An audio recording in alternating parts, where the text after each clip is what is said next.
So hi everyone, I'm Monica Powell, and so this talk will be about different ways that you can automate your React workflow when you're creating new components, how you can use a CLI tool to actually generate those components based on specifications that you've created.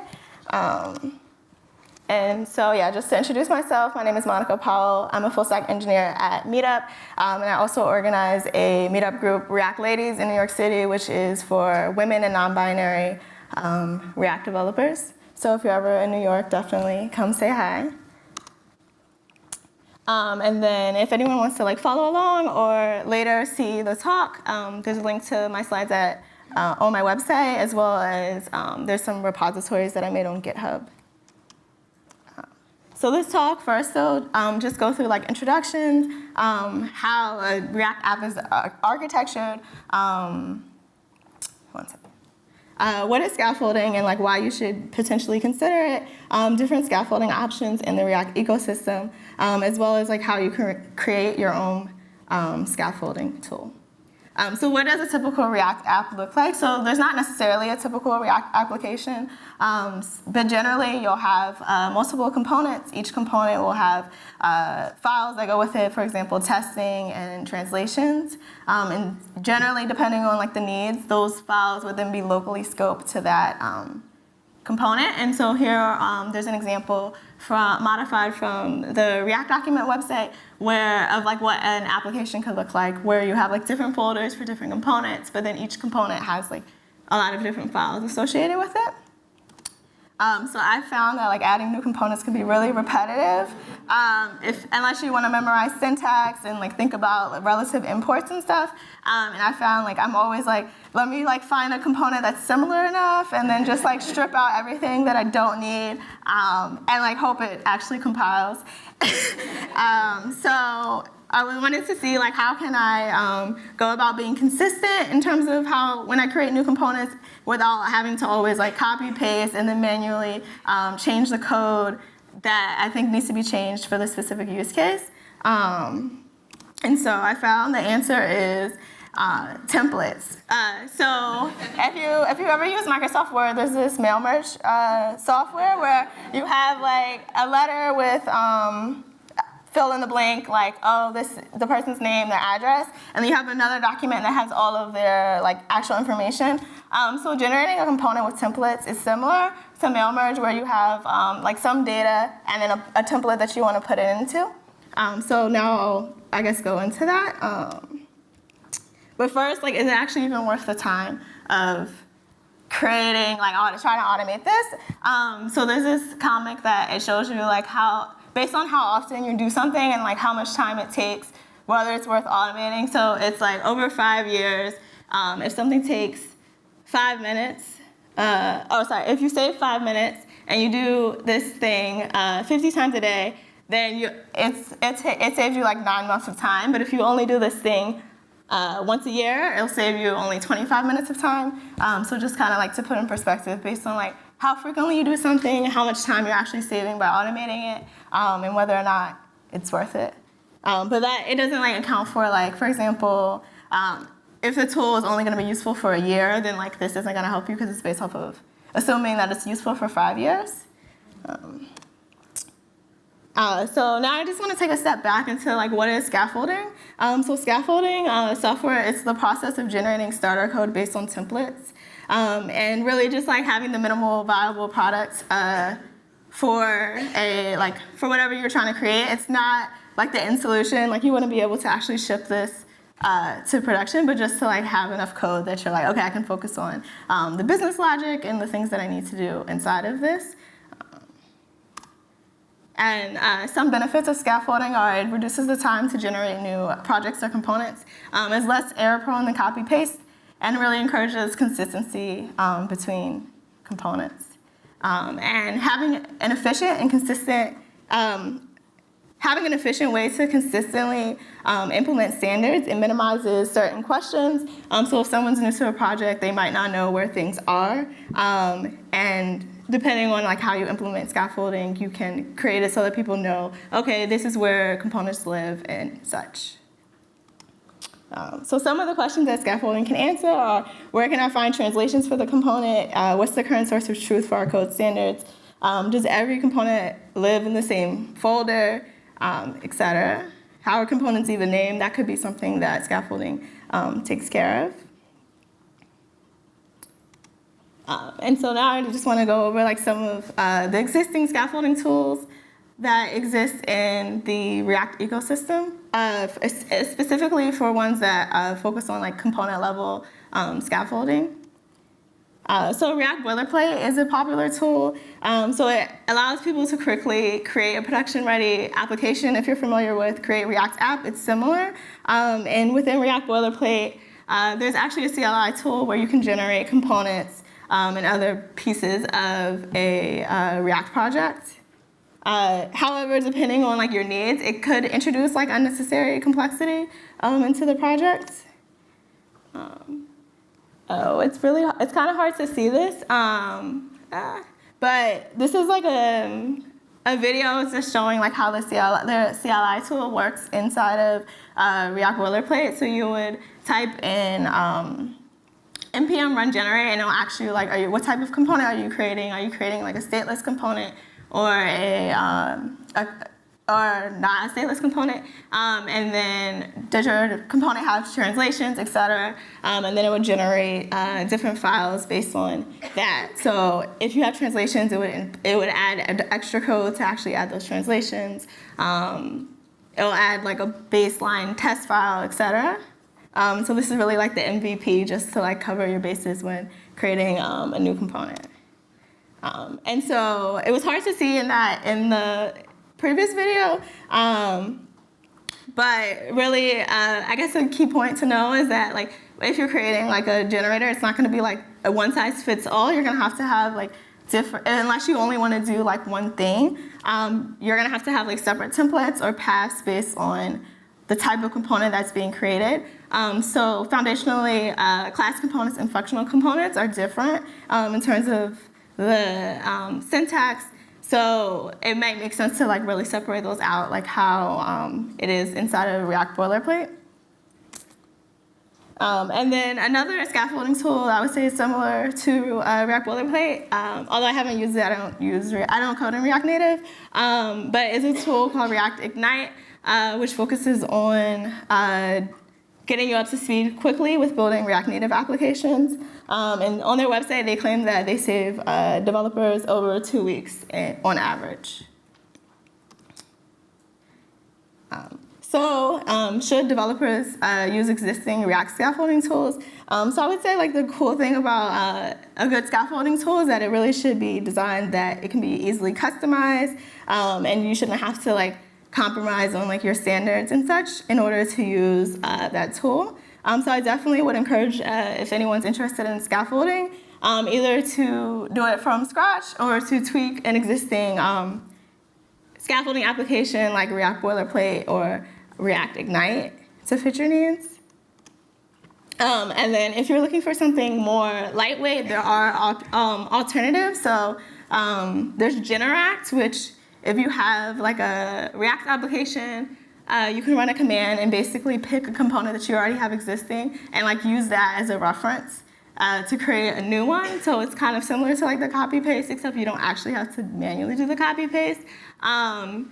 And you also don't have to maintain templates. So if things are going to be changed a lot, maybe that would be a good tool. Or if you're not sure if there's a good benefit in actually creating the templates, Generact is a good tool for that. And then Hydrogen is a very scalable way to generate code. And then there's Plop.js, which considers themselves a micro generator. So I wanted to actually focus in on Plop.js.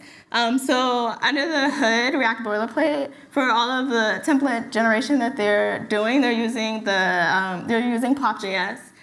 So you can actually like go in the React Boilerplate project and look inside of I think it's their internals folder, and they have like all of their Plop.js templates in terms of what they have there. It's a good like example. And the cool thing about Plop.js is it has like a CLI that you can interact with and minimal setup.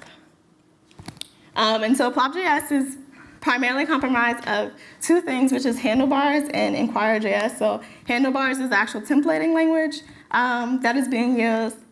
And then inquire.js is a library that allows you to collect different user input from the CLI.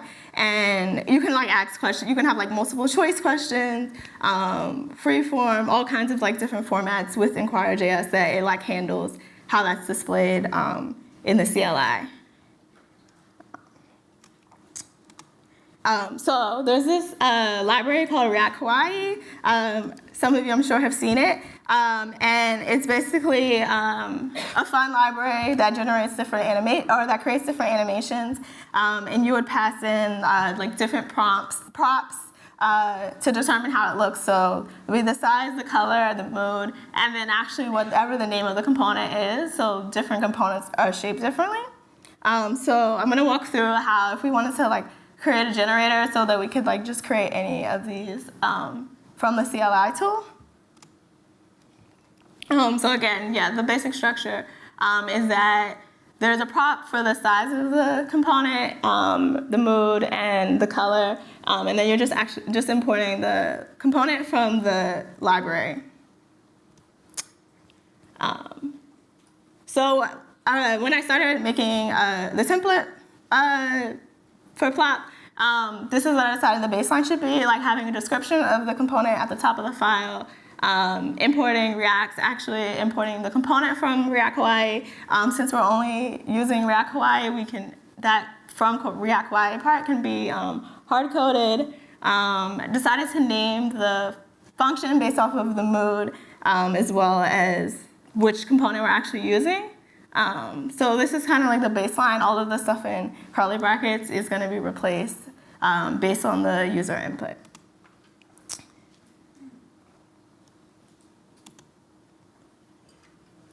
So this is what a plop file looks like. It's a JavaScript file, and we're passing in plop into the function. And then once you have access to plop, you have access to their API. So they have a function called setGenerator, which is really the main function of plop. So you can have a generator name and description. That's what you're going to see like on the CLI when you first open plop. And then prompts and actions. And so prompts are the questions that you're going to ask whoever is interacting with the CLI tool. And then the responses to those prompts are going to be saved in a variable.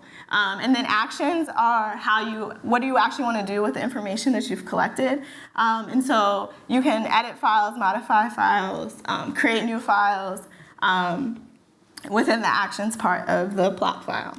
So the first question, I think we need to know like what component are we actually importing from the library.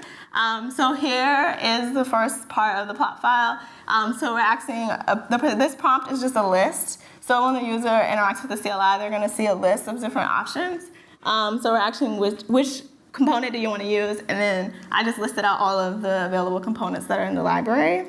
And then each component had, like a core part of it is like what color this component should be. And so for sake of limiting people's choices, I just passed in like a short list of different colors that a user could choose. And then once they select it, I have a function that's actually going to map that color to a hex code, because a hex code isn't really necessarily user-friendly. Someone's probably going to have to like look it up unless they have a favorite hex code. And then I similarly did like something similar with the size for the component, because I mean we could just pass in a number. That's also like a supported type in Inquire and plop. But I decided just to like keep it small and have like t-shirt sizes, and then it maps to specific pixels. And then the fun thing about the components is they have moods. So that's another prompt that we would want to have a prompt for. And so we have all our prompts. And now the final part is actually having actions. So what do we want to do with the information that we've collected from the user? And so I just added two actions that are the type add. So there's this path name, that's where like the file that we create is going to live.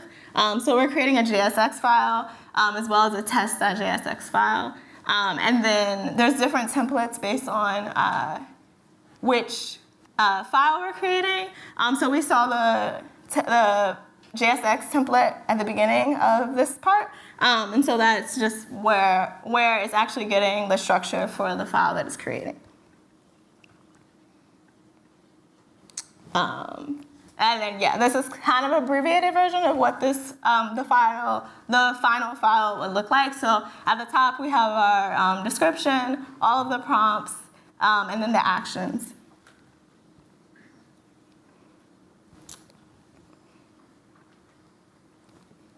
And then this is what the CLI tool would look like when you're interacting with it. You would just answer like the different questions. And then you'll see at the end it generated 2 files. And then to the right-hand side is actually what that final component looks like.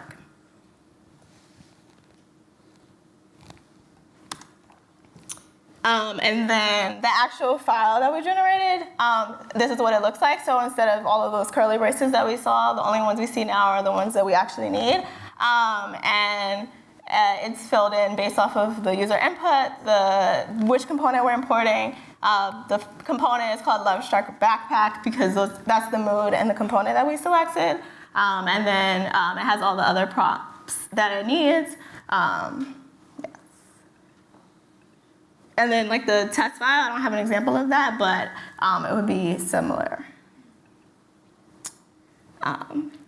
So I would challenge you to, like, if you're interested in this, definitely think of like how you can create a CLI that allows you to create generators for 2 different use cases. You can either like have one plot file that has a lot of different like conditional logic, or you could just have completely separate generators. Like you can have multiple plot generators within the same file. And so some ideas are like if you write a lot of blog posts in Gatsby, there's like all this metadata that you have to include at the beginning. And if you like forget something, it like breaks everything because a lot of this stuff is required. So you can have a generator that creates a new Gatsby blog post, like just the metadata for you, and then you can focus on writing the content as opposed to like how do you structure the file. Or if there's like another component library that you're using a lot, you could create a generator just to create components for that. And then I have some code that I put on GitHub that shows like the Gatsby post, how I implemented it, and then also how I implemented generating the Kawaii components. And that's pretty much all I have. Thank you. Yeah.